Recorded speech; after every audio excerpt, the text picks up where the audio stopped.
Pass auf, mein Volk. Ich will jetzt reden. Hört ihr von mir? Ich habe etwas gegen euch.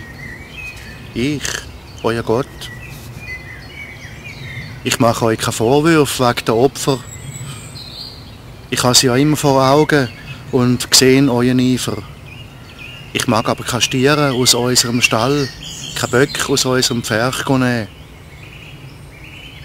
Das Wild im Wald, das gehört doch auch mir.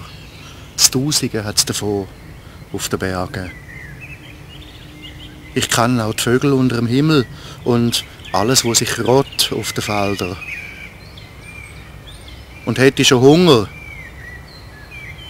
Ich würde dich nicht fragen. Mir gehört doch die Welt und alles drinnen. Soll ich etwa Fleisch von Stieren essen und das Blut von Böcken trinken? Tun die mir gescheiter Dankopfer bringen und eure Versprechen erfüllen. Ruft mich lieber an in der Not, dann will ich euch retten und ihr könnt danken. So wächst eine echte Beziehung zu mir.